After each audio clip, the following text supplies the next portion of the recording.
Hello. ठीक है, तो ये पहला सवाल आपका। पता नहीं किस रूप में आके, पता नहीं कैसे बंद हो गया था।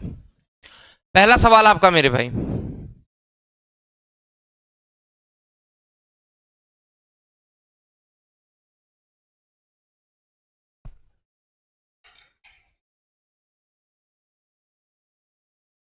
एक पंखे का मूल्य है 1500 रुपए।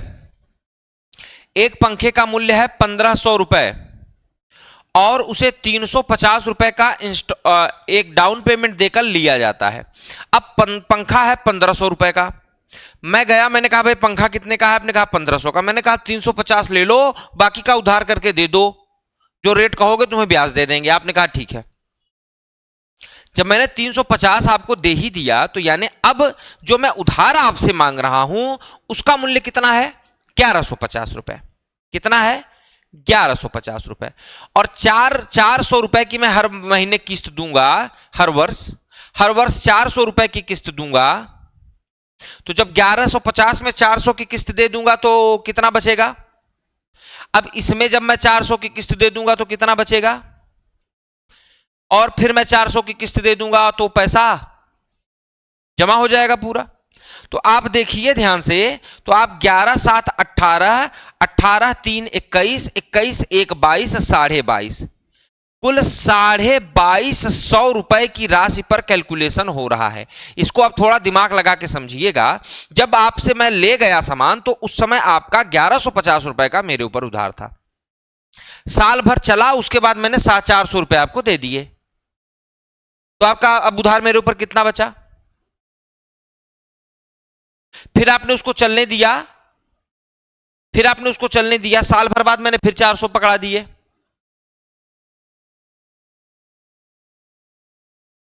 फिर आपने उसको चलने दिया और फिर मैंने आपको 400 पकड़ा दिया और आपका पैसा खत्म हुआ। तो पहले आपने एक वर्ष इस पर ब्याज कैलकुलेट किया, एक वर्ष इस पर ब्याज कैलकुलेट किया, एक वर्ष इस पर ब्याज कैलकुलेट किया। इसका मतलब जैसे देखो, 10,000 रुपए अगर मैं किसी को 3 वर्ष के लिए दूं R% पे, तो चाहे मैं उस 10,000 का 3R% कैलकुलेट करूं, आपको तो पता है कि 3R अगर 10% की दर से मैंने किसी को 10,000 रुपए दिए हैं 3 वर्ष के लिए, तो मुझे सीधे 30% कैलकुलेट करना चाहिए। यही हमने सीखा है। आप कहेंगे हाँ, तो भैया मान लो एक बात कि या तो R दिया हो तो 3 गुना कर लो, या हम ये भी कर सकते हैं ना कि 10,000 रुपया 3 वर्ष के लिए 10% की दर से दिया है। इसका मतलब ये है कि 30,000 रुपया को सीधे R% पे कैलकुलेट कर लो। 3R करने के बजाय इसको 3 गुना करके केवल R कैलकुलेट कर लो। ये भी तो कर सकते हैं, और ये हम करते भी हैं कि मैंने 10,000 रुपया 3 वर्ष के लिए दिया है, तो यानी सीधे 30,000 पर जो भी रेट है आप कैलकुलेट कर लो, 3 वर्षों का इंटरेस्ट निकल आएगा। ये बात होती है। ठीक उसी बात का हम यहां प्रयोग कर रहे हैं, इसीलिए मैंने इसको ऐसे लिख दिया कि हम कुल 2250 रुपए पर जो भी दर है वह दर कैलकुलेट करते हैं।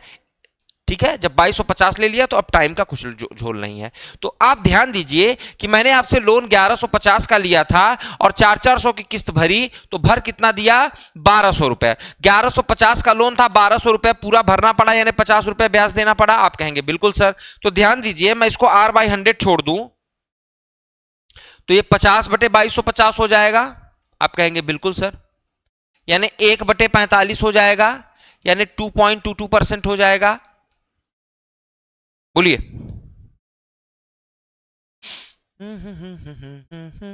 भाई 1/45 का मतलब क्या है? 2.22%। और R/100 का मतलब क्या है? R% बराबर 2.22%। दैट्स ऑल, खत्म सवाल।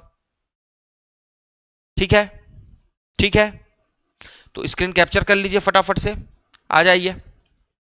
इसी सवाल को मैंने दरअसल एक बार अभी मैं पीछे पढ़ा गया सारी चीज़ें, तो माइक बंद थी तो आवाज़ नहीं आई, तो इसलिए इसको दोबारा से करना पड़ा। ठीक है ना?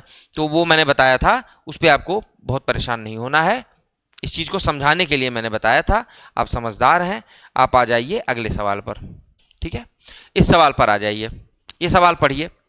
एक कॉपी का मूल्य 60 रुपया है, इसे 20 रुपए के डाउन पेमेंट और 6 मासिक किस्तों में लिया जाता है। भाई देखो 60 रुपए की पुस्तक है, 20 रुपया डाउन पेमेंट दे दिया और 40 रुपया उधार करा लिया। तो 40 रुपया मेरे भाई जब उधार करा लिया और हर महीने 8 रुपए की किस्त दे रहा हूं, तो जब मैंने 40 पर 8 दिया तो पैसा कितना बचा? आप कहेंगे सर 32 बचा। 32 पर 8 दिया तो कितना बचा? आप कहेंगे सर 24 बचा। 24 पर 8 दिया तो कितना बचा? आप कहेंगे सर 16 बचा। 16 पर 8 दिया तो 8 पर 8 दिया तो 1 2 3 4 5 6 6 किस्तें देता हूं, यानी मैं 48 रुपया जमा करता हूं। और यहां ध्यान दीजिए, इसका किस्सा यहीं खत्म हो गया, ठीक है ना। तो देखिए 40 32 72 72 24 96 96 16 112 112 8 120 120 रुपया पर टोटल R% कैलकुलेट हुआ। मगर थोड़ा सा ध्यान दीजिए, यहां 8 महीने की बात है, तो जो भी आप R निकालते हैं नॉर्मली वो वार्षिक होता है। अगर महीने की कोई बात करें तो आप जितना महीना कहे वो बटे 12 जरूर लिख दीजिए। जब महीना कहे जैसे 4 महीना 3 महीना 2 महीना 6 महीना, तो जितना महीना कहे वो बटे 12 जरूर लिख दीजिए। ये हो गया बेटा टोटल इंटरेस्ट। और ये टोटल इंटरेस्ट आ कितना रहा है? ध्यान दीजिए, 40 रुपया जमा करना था, 48 रुपया जमा किया है, यानी 8 रुपया इंटरेस्ट आ रहा है। आप कहेंगे सर बिल्कुल 8 रुपया इंटरेस्ट आ रहा है, तो 8 से 8 यहीं काट दो, 8 से यहीं 8 यहीं काट दो और 12 से 120 काट दो, तो R बटा 100 बराबर 1/10 हुआ। इतना क्लियर है? R बटा 100 बराबर ये 10 इधर लाओगे तो 1/10 हुआ। आप कहेंगे हाँ सर, तो R% की वैल्यू 10% हुई। R% की वैल्यू 10% हुई। बोलिए, R% की वैल्यू 10% हुई मेरे भाई, ठीक है। इसके पहले वाले वीडियो में जो थोड़ा सा 18-15 मिनट का है, उसमें मैंने आपको इंस्टॉलमेंट की प्रकृति समझा दी थी। ये इंस्टॉलमेंट अगर मुझे ना ऐसे ना देना होता, तो ध्यान दीजिए 40 रुपया था मेरा, 40 रुपया मेरा लोन था। मैं 10% से लोन देता, 10 क्या लिख रहा हूं यार, बोल कुछ रहा हूं लिख कुछ रहा हूं। 10% मेरा लोन था, 10% मेरा लोन था 8 महीने के लिए। यही किस्सा बनता है। आप कहेंगे सर 4 दूनी 8, 4 तिहाई 12, 10 दहम में 100, तो 40 दूना 80/3, 80/3 का ब्याज होता, 80/3 का ब्याज होता।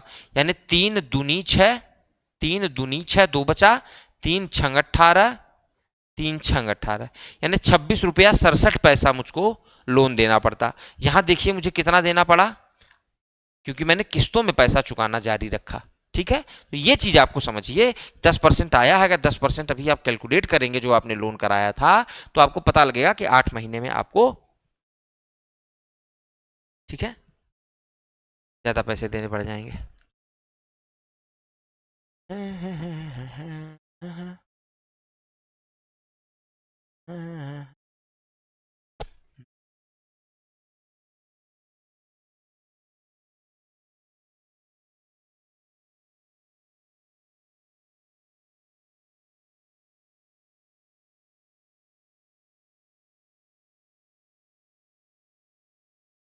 सॉरी, ये हमने महीने का निकाला था, तो ये मासिक है, मासिक है।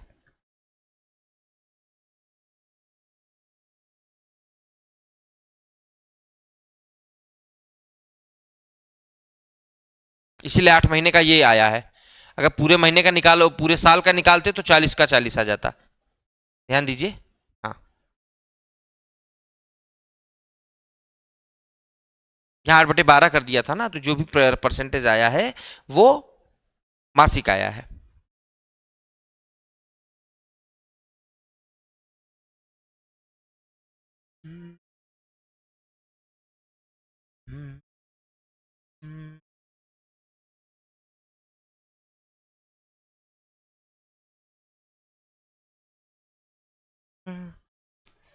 चलिए अगले सवाल पर आ जाइए।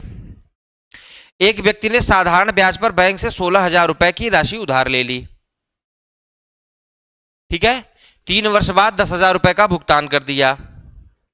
3 वर्ष बाद उसने 10,000 का भुगतान कर दिया और 5 साल के अंत में 15,000 का भुगतान कर दिया और सारे भुगतान उसके खत्म, यानी 10 और 15 कुल 25,000 रुपए उसने भर दिए।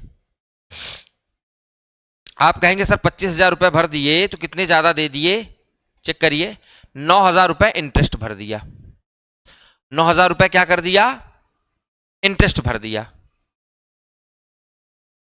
तो रेट क्या है, रेट क्या है चेक करिए,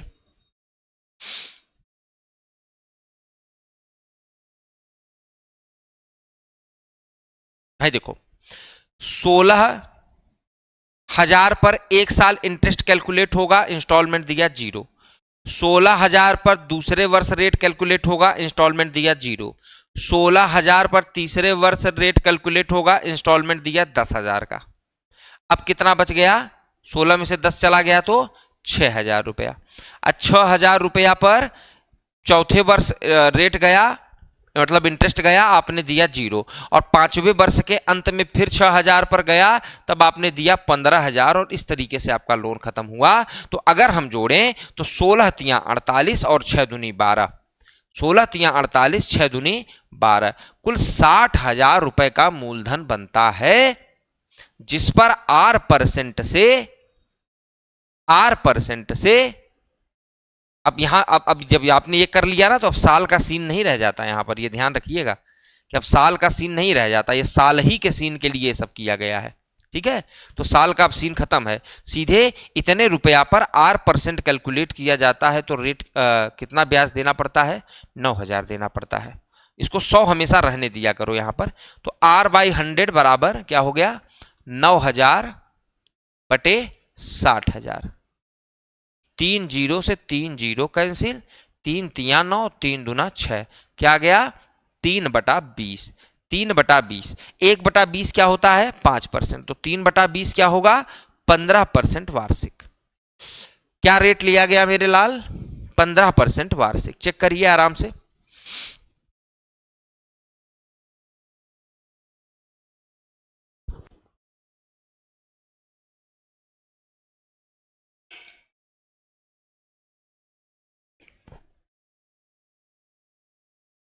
हो गया, बोलिए, चलिए।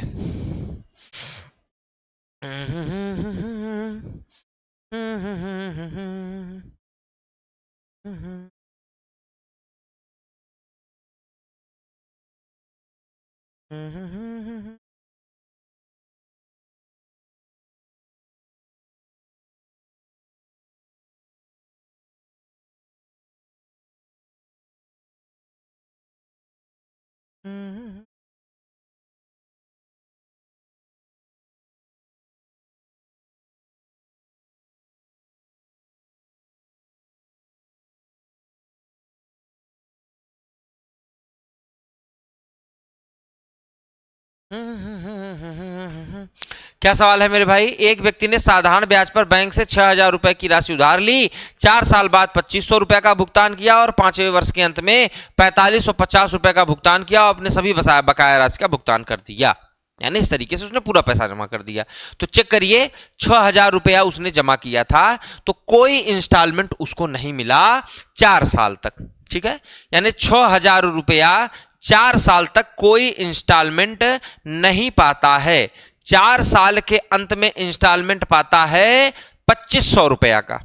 कितना इंस्टॉलमेंट पाता है मेरे भाई, 2,500 रुपए का। और 5वें वर्ष के अंत में, ठीक है, अब देखो 6,000 पैसा लिया था, 3 वर्ष तक कुछ नहीं, चौथे वर्ष के अंत में 2,500 मिला, 2,500 मिला, तो अब यहां पर बचा कितना मेरे पास 3,500। अब इस 3,500 पर क्या करेंगे, क्या करेंगे, क्या करेंगे, 5वें वर्ष में 4,550 रुपया जमा करेंगे, ठीक है। तो अब चेक करिए 6 चौके 24 3 27,500 रुपए का मूलधन बन रहा है। 27,500 रुपए के मूलधन पर आर परसेंट से कैलकुलेट करते हैं। तो चेक करिए 4 2 6 5 5 7,050, 7,050, 7,050 रुपया कुल जमा किए हैं। 6,000 उधार लिए थे, 7,050 जमा किए हैं, यानी 1,050 इसका इंटरेस्ट है। 1,050 क्या है, इंटरेस्ट है। तो चेक करिए आप R/100 मैंने कहा इसे रहने दिया करिए, इधर लाइए 1,050 के बगल में किसको, 27,500 को, 0 0 कैंसिल, हाँ या ना। ये जीरो और ये जीरो कैंसिल।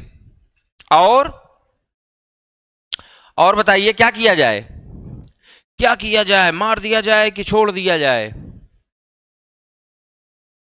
काटो, देखो किससे कटता है। 7 से कटेगा। चलो पहले 5 से काट लेते हैं। 5 पचम 25, 5 पचम 25, 5 दूनी 10, 5 इकन्नम 5। ठीक है, 21/550, 21/550। ओके, आप क्या कर लीजिए, 100 का ऊपर नीचे गुना कर लीजिए, ये तो परसेंट बना देगा। अब ये हो जाएगा 2100, 2100/550 ठीक है, 2100/550 के दर से इंटरेस्ट लिया गया। क्या टेंशन है अपन को, अपन को जब ऑप्शन देंगे तो हम ज्यादा उसमें देख लेंगे, फिर क्या करना है, हमारे पास सटीक आंसर होगा। ठीक है, कोई टेंशन नहीं है, आराम से, कोई टेंशन नहीं है, आराम से। आपको थ्योरेटिकल्स तरीके से पकड़ के रखनी है सारी चीजें, दैट्स ऑल।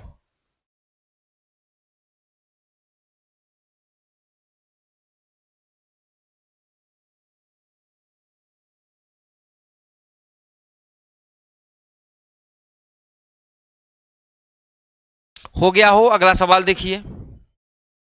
आपको सिखाकर छोड़ेंगे, जब तक सिखाएंगे नहीं तब तक छोड़ेंगे नहीं, ऐसा है ना, जब तक तोड़ेंगे नहीं तब तक छोड़ेंगे नहीं।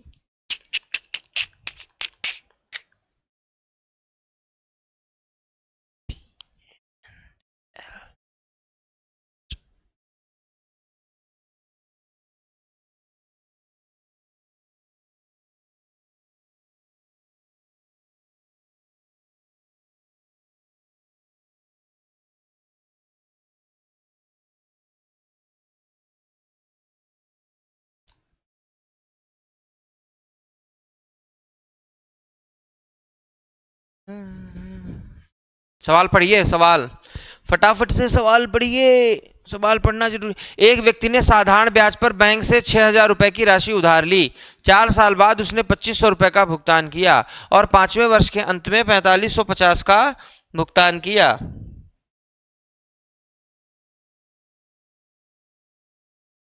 अच्छा, वो सवाल 2 बार हो गया, हाँ वही सवाल है, कोई बात नहीं, आगे चलते हैं। चलिए देख लीजिए।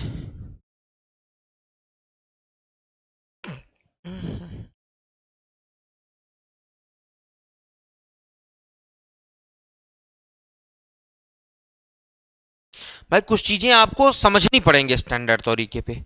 इंस्टॉलमेंट क्या होता है कि जितना पैसा हम किसी से लिए हैं, जितना हम इंस्टॉलमेंट दे देते हैं उस पर हमें ब्याज नहीं देना पड़ता। तो इन्हीं में चीजों में खेल होता है। ठीक है, अभी आपको एक तरीका, इसका एक सवाल का तरीका हमने लगाना बताया आपको, अभी हम उसके आगे चल रहे हैं, आपको और बहुत सारी चीजें भी सीखनी बाकी हैं। ठीक है, चलिए सवाल पढ़ा आपने। रवि ने एक बैंक से 1,380 रुपए उधार लिए, जिसमें उसने 6% प्रतिवर्ष साधारण ब्याज की दर से 6 वर्षों में भुगतान 6 समान किस्तों में किया। तो प्रत्येक किस्त क्या थी? सपोज करिए कि प्रत्येक किस्त 100 रुपए की थी, फिर दूसरी किस्त 100 रुपए की, तीसरी किस्त 100 रुपए की, चौथी किस्त 100 रुपए की, 5वीं किस्त 100 रुपए की, 6वीं किस्त 100 रुपए की। बस इतना चेक करिए, जो ये पहली किस्त है अगर मैंने ना भरा होता तो क्या 6, ध्यान दो, क्या 6, देखो यहां पर ध्यान दो, 1 मिनट में यहां से कराता हूं, आपको समझाता हूं, थोड़ा सा इसको मैं बना दूं छोटा। चलो देखो, 100 रुपए की 6 किस्तों में जमा किया गया पैसा। बस मुझे ये बता दो, जो पहले मैं 100 दे रहा हूं, अगर उस 100 को मैं ना दूं तो 6 सालों में 6% की दर से कितना इंटरेस्ट देना पड़ेगा? 36 रुपया।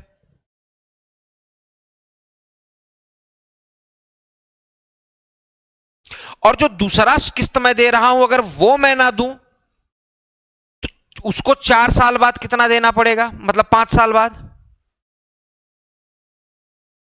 इसी तरीके से भाई मैं आपको स्ट्रक्चर समझाऊं कैसे करूं, देखो मान लो कि मैंने 100 रुपए की किस्त बनाई, एक, दूसरी किस्त 100 की बनाई, तीसरी किस्त 100 की बनाई, चौथी किस्त 100 की बनाई, पांचवी किस्त 100 की बनाई, छठवीं किस्त 100 की बनाई। अब ध्यान दीजिए, जब मैंने छठवीं किस्त दी तो मेरा ब्याज उस समय मतलब मेरा खत्म हो गया, इंटरेस्ट और पैसा लोन सब कुछ। ध्यान दो केवल इतना, यानी मैंने लास्ट में 100 दिया, ये तो देना ही था। अगर मैं ये ना दिया होता तो क्या मुझको 106 जमा करना पड़ता यहां? अगर मैं 100 इसको यहां ना दिया होता, एक साल बाद देता, तो क्या इसी 100 की जगह 6% की दर से 106 रुपया जमा करना पड़ता? आप कहेंगे हां सर। अब इसकी बात करो, जो यहां मैंने 100 दिया है, अगर यहां ना देता तो जब मैं यहां पहुंचता तो यहां से यहां आने में 6 रुपया, यहां से यहां आने में 6 रुपया, क्या 112 रुपया देना पड़ता? आप कहेंगे हां सर। इसी तरीके से क्या इसको 118 देना पड़ता? आप कहेंगे हां सर। इसी तरीके से इसको क्या 124 देना पड़ता? क्या उसके आगे वाले को 130 देना पड़ता? क्या उसके आगे वाले को 136 देना पड़ता? क्या इतना है? देखो, इसने 6 दिया, इसने 12 दिया, इसने 18, इसने 24, इसने 30, तो 36 ज्यादा लिख दिए हम। इतना देना पड़ता कि नहीं देना पड़ता? आप कहेंगे सर देना पड़ता। बोलिए, इतना देना पड़ता? पड़ता? यानी अगर मान लो कि मैंने किस्त नहीं दिए तो उस हिसाब से मैं कितना पैसा दे रहा हूं? 100, 200, 300, 400, 500, 600, 12, 6, 18, 18 दूना 36, 36, 4, 40, 20, 60, 60 और 30, 90। कितना देता मैं? 600 और 90, यानी 690 रुपया। मैं कितना देता मेरे भाई? 690 देता। मैंने 1380 रुपए उधार लिए हैं। अगर मैंने 1380 रुपया उधार लिया है, पहले ध्यान देना, मैंने 1380 रुपया उधार लिया है 6% साधारण ब्याज की दर से, तो 6% की दर से 6 वर्षों में यह पैसा कितना हो जाएगा? कितना हो जाएगा बताओ? समझते हो ना इस चीज को कि अगर मैंने किसी से 1380 रुपया उधार लिया है 6% के दर से, तो 6 वर्षों में 36% तो ब्याज देना पड़ेगा, 100 मुझको मुद्दल देना पड़ेगा, यानी कुल मिलाकर इतना परसेंट पैसा मुझको देना पड़ेगा अगर मैं 6 साल के बाद देता हूं। और यही कंडीशन हम यहां भी बनाकर बैठे हैं कि अगर मैं 6 साल के बाद देता हूं तो मुझे कितना देना पड़ेगा? 690 रुपया। और वहां पर वो पैसा कितना बन रहा है? 1380 गुणे 36, 136, जगह कम पड़ जाती है यार, 1380 गुणे 136 बटा 100,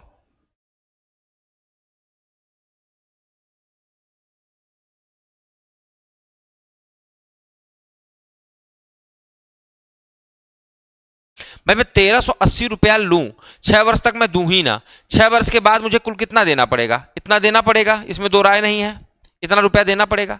यही उसने 100 की किस्त दे दी, ये मैंने उसको किस्त पूछना है, तो मैंने मान लिया कि 100 की किस्त बानी है। मैं अब ये समझ रहा हूं कि अगर यही 100 की किस्त मैं ना दिया होता तो एक साथ इसके हिसाब से, अब ये तो बात प्रश्न की थी, ये वर्चुअल बात है जो मैंने मान रखा है, तो मेरे मानने के हिसाब से मुझको इतना पैसा 6 वर्ष के लास्ट में देना है, और एक्चुअल सवाल में मुझे कितना पैसा 6 वर्ष के लास्ट में देना है? इतना देना है। तो अगर इस तरीके से मैं एक रेशियो की वैल्यू निकाल पाया तो मैं 100 रेशियो की वैल्यू निकाल कर यानी किस्त की संख्या बता दूंगा। भाई मुझसे कहा कि भैया 100 कितना किस्त है, मैंने कहा 100 रुपए किस्त है, तो 1 वर्ष नहीं दिया तो 106, 2 वर्ष नहीं दिया 112, 112 के बाद 118, 124, 130, कुल मिलाकर 690 रुपए। तो ये जो 690 रुपया है मेरे भाई, ये किसके बराबर है? मैं एक बार करके दिखा देता हूं ना, इसीलिए ताकि आपको ये बात समझ में आ जाए कि 690 आए कहां से। ठीक है, तो अब आप इस बात को ऐसे समझ लिया करेंगे कि जब मेरी 100 रुपए की किस्त है वो मैं 1 साल नहीं देता हूं तो 106 बन जाएगी, 2 साल नहीं देता हूं 112 बन जाएगी, तीसरे साल नहीं दूंगा 118 बन जाएगी, चौथे साल नहीं दूंगा 124 बन जाएगी, 5वें साल नहीं दूंगा 130 बन जाएगी ना। तो जो पहली किस्त मैंने दी थी अगर वो मैं ना दिया होता, जो पहली किस्त मैंने दी थी अगर वो मैं ना दिया होता तो क्या होता मेरे भाई? जो पहली किस्त मैंने दे दी थी वो अगर मैंने नहीं दिया होता तो क्या होता?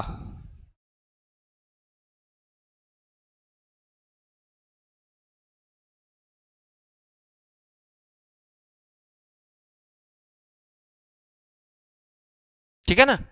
तो अब यहां पर देखिए कि ये जो पैसा है इसका 136% कैसे इससे टैकल होगा। ठीक है, देखो, तीन दूनी 6, तीन तियां 9, और आप इसको ऐसे कर लीजिए, 3 चौके 12, 3 छंग 18, 23 दूना 46, 23 दूना 46, 23 दूना क्या हो गया 46। तो 136 गुणे 2, 6 दूनी 12, 3 दूनी 6, 1 7, 272/100, 272/100, यानी एक रेशियो की वैल्यू क्या आ गई मेरे बेटे? तो 100 रेशियो की वैल्यू क्या आ जाएगी? यानी किस्त कितनी हुई मासिक? मासिक किस्त कितनी हुई? 272, यानी 272 रुपए के मासिक किस्त से आप इस पैसे को पूरा भर सकते हैं। ठीक है, 272 रुपए के मासिक किस्त पर आप पैसे को पूरा भर सकते हैं। सवाल चेक कर लीजिए, सवाल फटाफट से चेक कर लीजिए।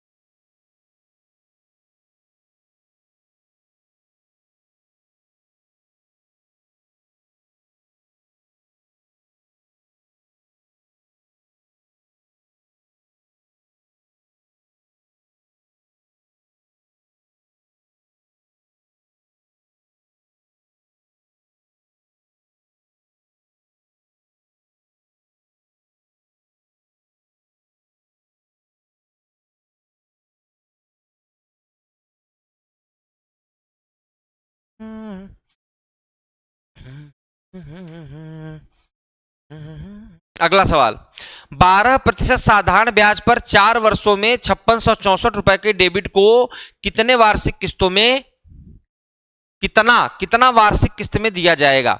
4 वर्षों में 5664 रुपए का कर्ज है, यानी यह है प्रिंसिपल, और 12% के दर से अगर 4 वर्ष तक आप रखते हैं इसको, अगर 12% के दर से आप 4 वर्ष तक किसी पैसे को रखते हैं, कौन सा पैसा?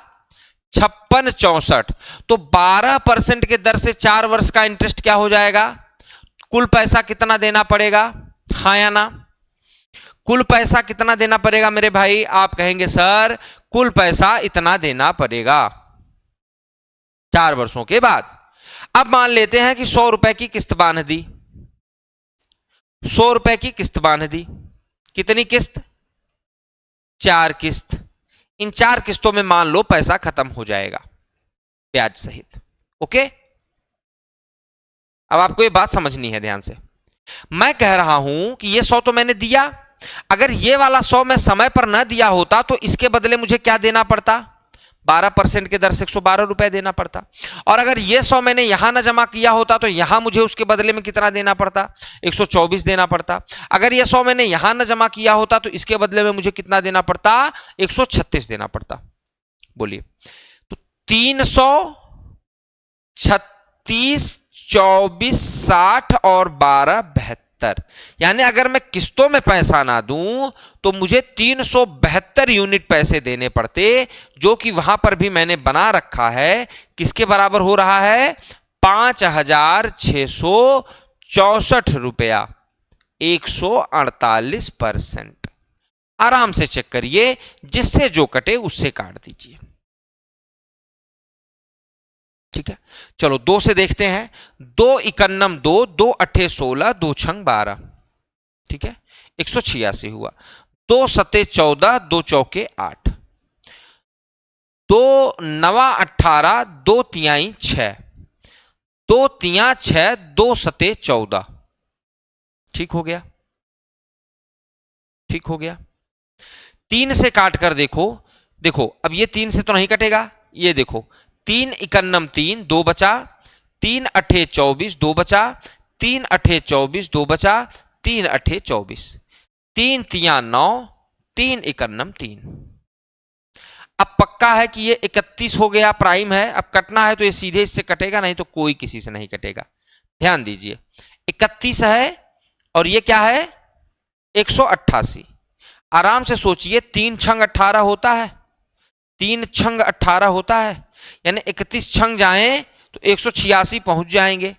2 यहां बच जाएगा, 8 यहां बच जाएगा, 2 यहां बच जाएगा, 8 यहां बच जाएगा, 28 नहीं कटेगा। तो एक रेशियो की वैल्यू कितनी आ गई 1888 गुने 37 बटा 3100 बटा 3100। तो 1 यूनिट की ये वैल्यू है, तो 100 यूनिट की वैल्यू क्या हो जाएगी, बस ज्यादा कुछ नहीं करना है, 1888 इंटू 37/31। अब आप कहेंगे सर इनको कैसे करेंगे, तो बेटा इनको करने के लिए परेशान नहीं होते हैं, ऑप्शन का इंतजार करते हैं। ऑप्शन बहुत सारी चीजें, यूनिट डिजिट से, डिजिट सम से, बहुत सारी चीजें अप्लाई करके ये आंसर आ जाएगा। थोड़ा सा कैलकुलेटिव है, कोई बात नहीं है इसमें।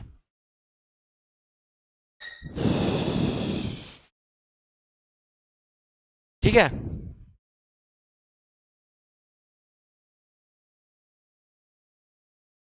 इसको मैं मान लूं 372।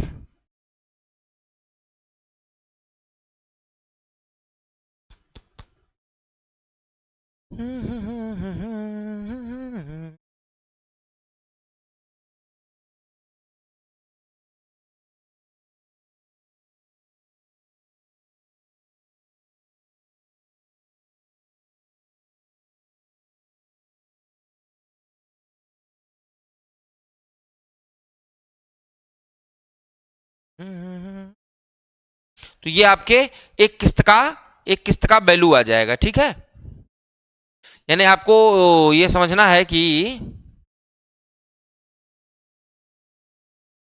जब ऑप्शन होगा सामने तो आसान हो जाएगा, क्योंकि देखो ये 1 के करीब है, 1 से कुछ है। जैसे एक बार ले जाए तो 6 बचता है, तो 6 कितनी बार में कट जाएगा, 2 बार भी नहीं ठीक से जाएगा, तो बस इसका इतना गुना देख लेंगे, ऑप्शन में खत्म कर देंगे सवाल। ठीक है जी, उम्मीद है आप बात मेरी समझ पा रहे होंगे। ओके, चलिए आगे चलते हैं। हमें 2 समान वार्षिक किस्तों में भुगतान किया जाना है यदि ब्याज की दर 10% प्रतिवर्ष है जो वार्षिक रूप से संयोजित होती है और प्रत्येक किस्त 5808 रुपए है, तो इस योजना में लगाए गए कुल ब्याज का 60% ज्ञात कीजिए। इस ब्याज में लगाए गए कुल ब्याज का 60% ज्ञात कीजिए। बताइए फटाफट से बताइए, आपका स्वागत है। स्वागत, स्वागत समझते हैं, स्वागत समझते हैं कि नहीं भाई? समय और दूरी कहां से आ गया?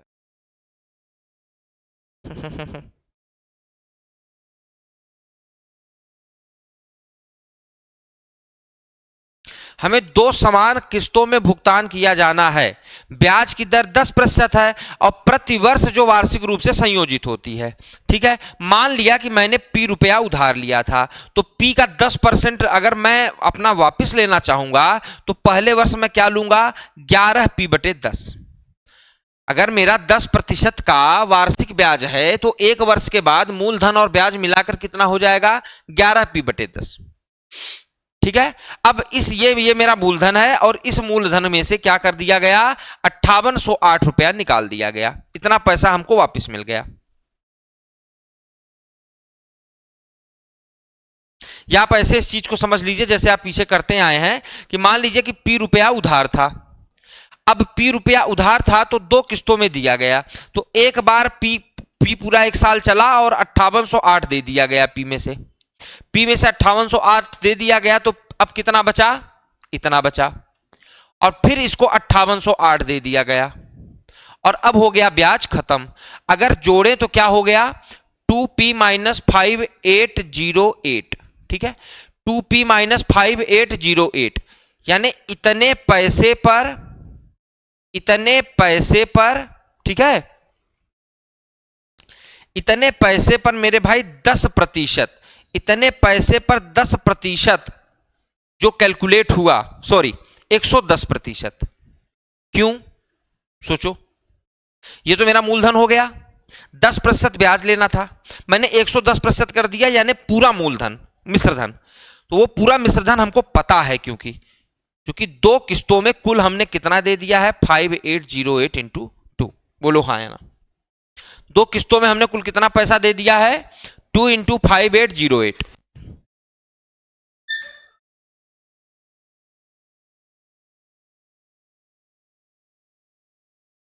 दो किस्तों में कितना पैसा दे दिया है, बोलो तो ये बात आपको समझ में आ रही है? आप कहेंगे सर बिल्कुल समझ में आ रही है। आप ना तो कर ही नहीं सकते, क्या कर सकते हैं आप? ना मत करो मेरे भाई, ना मत करो, बस आप समझो बात को।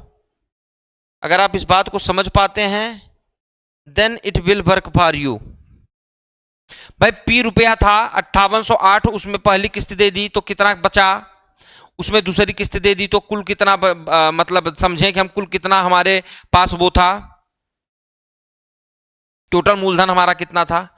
इस मूलधन पर अगर मुझको 10% कैलकुलेट करना होता तो ब्याज निकलता, 110% करेंगे तो टोटल मिश्रधन निकलेगा, और टोटल मिश्रधन हमको पता है कितना है, तो गुना कर लो 8 दूनी 16, 8 दूनी 16, 5 दूनी 10, 1 11, इतना हुआ।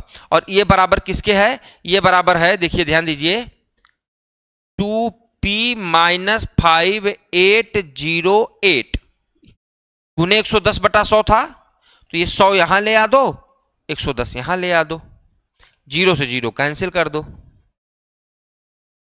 देखो 11 51 11, यहां कुछ नहीं बचा, तो 0 बढ़ाएंगे तो ये 61 मिलेगा, फिर हम कहेंगे 11 पंचे 55, फिर 6 मिलेगा, 11 छंग 66। इसमें जब हम 10 का गुना करेंगे तो क्या मिल जाएगा 10 5 6 0 बराबर क्या हो जाएगा मेरे लाल 2p माइनस 5808।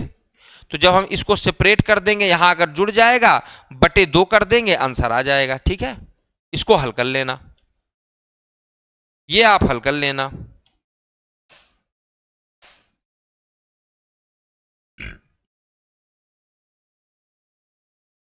ये हल कर लेना आप, ओके, आ जाएगा आंसर। बहुत आसान है, कुछ भी दिक्कत नहीं है, पुराने ही सिस्टम से किया है सवाल को, जो अननोन है अननोन रहने दिया है। देख लीजिए आराम से, आराम से देख लीजिए।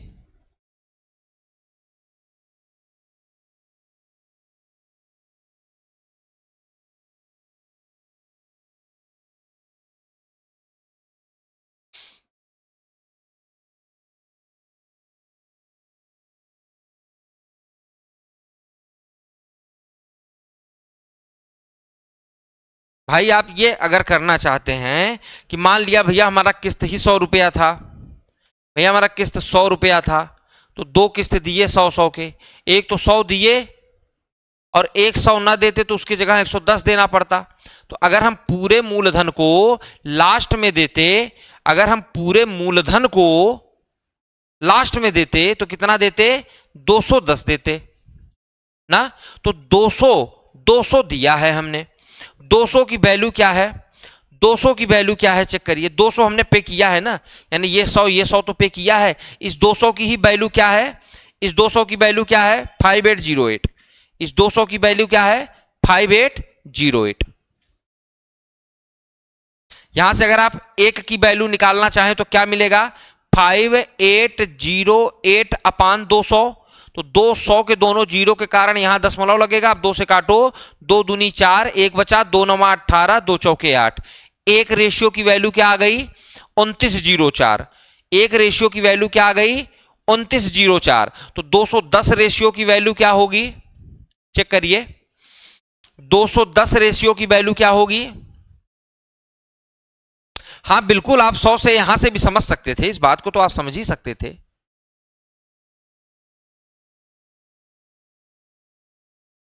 गलती हो गई, गलती हो गई, ये गुणे 2 होगा, 2 किस्त दिए हैं ना, तो ये दरअसल आएगा 5808। रुको यार, देखो 100 की किस्त बनानी थी, मान लो, जो हम मानते हैं हमेशा। अब ये वाली किस्त मैं ना देता तो यहां 110 देना पड़ता, जिसकी वजह से मेरा टोटल मिश्रधन क्या हो जाता, 210। आप कहेंगे सर दिया तो है ना, किस्त तो दिया है, तो इसी 200 की वैल्यू क्या हो गई, 5808 गुणे 2 हो गई, चूंकि 2 किस्त दिया है। तो 100 की वैल्यू क्या हो गई, 5808 हो गई, और 1 की वैल्यू क्या हो गई, 58.08 हो गई। आप कहेंगे हाँ सर, हाँ सर। तो बेटा 210 की वैल्यू क्या हो गई, 210 की वैल्यू क्या हो गई, चेक करो। सवाल को करने के बहुत सारे अप्रोच होते हैं, बस समझ में जो अप्रोच आपके जब दिमाग में बैठ जाए, जो अप्रोच आपके दिमाग में बैठ जाए, आप कहेंगे सर 12,196 कितना होगा, 12,196.8 ये मिश्रधन है। यानी किसी प्रिंसिपल पर 10% का अगर ब्याज लिया जाए, किसी प्रिंसिपल पर 10% का ब्याज लिया जाए 2 वर्षों के लिए, किसी प्रिंसिपल पर 10 वर्षों का ब्याज लिया जाए 2 वर्षों के लिए, तो कितना ब्याज देना पड़ेगा, 20%। टोटल पैसा कितना देना पड़ेगा, 120%। टोटल पैसा कितना देना पड़ेगा, 120%। तो P का 120% क्या है, 12196.8। तो P कितना हुआ, 1219680 अपान 1200 से 0 काट दो, 12 इकन्नम 12, 12 इकन्नम 12, यहां बचा 7, 12 छंग 72, 12 छंग 72 बचा 4, 12 चौके 48। तो ये हुआ बेटा मूलधन, ये मूलधन हो गया। क्या पूछा है सवाल में, ब्याज का 60%। तो ये मूलधन है, ये मूलधन है। आपने किस्त कितने कितने की दी है, और 2 किस्त दी है, 2 किस्त दी है, मतलब कितना पैसा दिया है, 10,000, 8 दूनी 16, 8 दूनी 16 इतना दिया है। मूलधन कितना है, इतना है। इतना पैसा आपने दिया है, मूलधन कितना है, इतना है। तो अगर जितना पैसा आपने दिया है उसमें से मूलधन निकाल दूं तो मुझे क्या मिल जाएगा, मुझे ब्याज मिल जाएगा। मुझे क्या मिल जाएगा, मुझे ब्याज मिल जाएगा। तो इस ब्याज का 60% निकाल कर देना है। सवाल में कहीं कुछ है नहीं, सवाल देख लीजिए इतना ही है, और इतना तो आपको लगाना पड़ेगा इसे हर हालत में। या तो आप ऐसे करिए सवाल ट्रेडिशनली, या थोड़ा सा अपने आप को थोड़ा एडवांस करिए तो इस तरीके से सवाल लग जाएगा। इसमें क्या था, सिंपल सिंपल जैसे हम अपना किस्त मानते थे वही किस्त मान के सवाल लगा दिया है। ठीक है, 1-2 बार चीजों को रिवाइज करके देखिए, बात समझ में आ जाएगी। चलिए, एक पेन की कीमत 20 रुपया है, इसे 2 रुपए की 11 मासिक किस्तों पर खरीदा जाता है। साधारण ब्याज ज्ञात कीजिए। 20 रुपए की पेन को 2-2 रुपए की 11 किस्त देकर खरीदा जाता है, यानी 22 रुपए देकर खरीदा जाता है, यानी इसका ब्याज कितना हुआ, 2 रुपए हुआ। चेक करिए कि 20 रुपए की पेन है, अगर 2 रुपया भर देता हूं तो 18 मिलता है, फिर 2 भर देता हूं तो 16 मिलता है, ऐसे 2 भरता जाता हूं। और ये चीजें आपको पता ही हैं कि 22 तक जाना है तो 20 तो एक कदम पहले ही खत्म हो जाएगा ना, 20 तो एक कदम पहले ही खत्म हो जाएगा। तो जहां खत्म हो जाएगा वहां 0 मिलेगा, 0 के ऊपर 2 होगा, 2 के ऊपर 4 होगा, 4 के ऊपर 6 होगा, 6 के ऊपर 8 होगा, 8 के ऊपर 10, 10 के 12, 12 का 14, 14 के ऊपर 16, यानी 2 से लेकर 20 तक, 2 से लेकर 20 तक का क्या बन गया, सीरीज बन गया। तो इनका जोड़ क्या होगा, क्योंकि आपको पता है हम इनका जोड़ करते हैं, आपको पता है हम इनका जोड़ करते हैं, तो इनका जोड़ क्या होगा। सबसे पहले n कितना है, n कितना है, इसमें 10 है, n कितना है, 10 है। इनका जोड़ क्या होगा, याद है किसी को, शायद मैंने अभी नंबर सिस्टम आपको नहीं दिया हो या दे दिया है। सम संख्याओं की सीरीज, चलो अगर सम संख्याओं की सीरीज आपको सीधे सीधे नहीं पता है, वो आप नंबर सिस्टम का जब वीडियो देखेंगे तो आपको पता चलेगा। अभी आप सिंपली क्या कर सकते हैं, इसको अगर जोड़ना है, इसको अगर जोड़ना है तो आपको पता है कि 2 प्रथम पद है, L लास्ट पद है, और D भी कितना है, 2 है। तो हमें फॉर्मूला क्या याद है, n/2 a + l। a कितना है, l कितना है, तो कितना हो गया 22, n कितना हो गया 10 बटा 2, यानी क्या हो गया 11, 11 दहम में 110, तो इनका जोड़ क्या हुआ 110। अब आपको पता है कि इसी जोड़ पर हम क्या करते हैं आर परसेंट कैलकुलेट करते हैं, तो हमको क्या मिलता है, हमारा ब्याज मिलता है। इसी पर हम आर परसेंट कैलकुलेट करते हैं तो हमारा क्या मिलता है, ब्याज मिलता है। यानी आर बाई 100 बराबर क्या हो गया 2/110 यानी 1/55। अब 1/55 का परसेंटेज फॉर्म क्या होता है वो आपको जानना है। 1/55 का परसेंटेज फॉर्म क्या होता है वो आपको जानना है।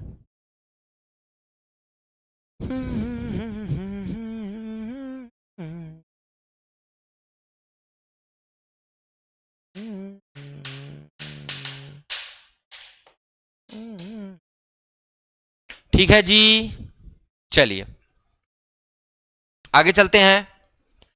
18,000 रुपए का भुगतान 3 किस्तों में इस तरह किया जाना है कि पहली किस्त दूसरी किस्त की आधी और तीसरी किस्त की 1/3 हो। यानी पहली किस्त दूसरे की आधी हो और तीसरे की 1/3 हो, यही तीनों किस्त बनेंगे। पहला किस्त 100 रुपया का, दूसरा किस्त 200 का, तीसरा किस्त 300 का। तभी तो दूसरे की ये आधी होगी और तीसरे की तिहाई होगी। 3 किस्त बन गए। साधारण ब्याज की दर 5% है। 18,000 रुपए का भुगतान 3 किस्तों में किया जाना है। चेक करिए, ये 300 मैंने लास्ट दी, तीसरी किस्त है, और अगर ये 200 जो मैंने यहां दी यहां ना दिया होता तो 5% के दर से उस पर ब्याज कैलकुलेट हो जाता। तो 5% के दर से कितना हो जाता 10 रुपया। यानी वो 200 अगर मैं यहां ना देता तो यहां 210 देना पड़ता। और ये 100 जो मैंने यहां दिया अगर यहां ना दूंगा तो 2 वर्ष बाद 5 10% का इस पे लग जाएगा ब्याज। यानी कितना देना पड़ेगा 110 देना पड़ेगा। तो इस तरीके से 3 2 5 1 6 620 रुपया मुझको कुल देना पड़ेगा अगर मैंने किस्तों में पैसा नहीं दिया। मगर आप देखते हैं कि मैंने 18,000 का लोन लिया है और 5% की दर से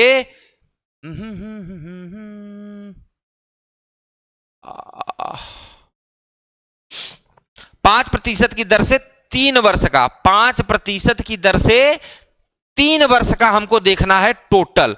तो पहले ये बताइए आप मुझको छोटी सी बात, मैं बार बार ये लिख देता हूं। 18,000 रुपया मान लो मैंने लोन लिया है, तो 5% की दर से 3 वर्ष में बेटा 15% मैं लूंगा पैसा, मगर 115 लूंगा तो मेरा टोटल पैसा निकल आएगा। यही बात है। 15% तो केवल ब्याज होता है। यानी मुझे 180 गुने 115 रुपया लेना पड़ेगा। यानी 620 की वैल्यू क्या है 180 गुने 115। 0 से 0 काट दिया, आप कहेंगे सर काट दिया। चेक करो, इसको 2 से काटोगे बेटा 31 आएगा, इसको 2 से काटोगे बेटा 9 आएगा। चेक करो सही या गलत। तो 1 रेशियो की वैल्यू क्या हो गई 9 गुणे 115 बटे 31। मेरा किस्त क्या है 100 रेशियो, मेरा किस्त क्या है 200 रेशियो, मेरा किस्त क्या है 300 रेशियो।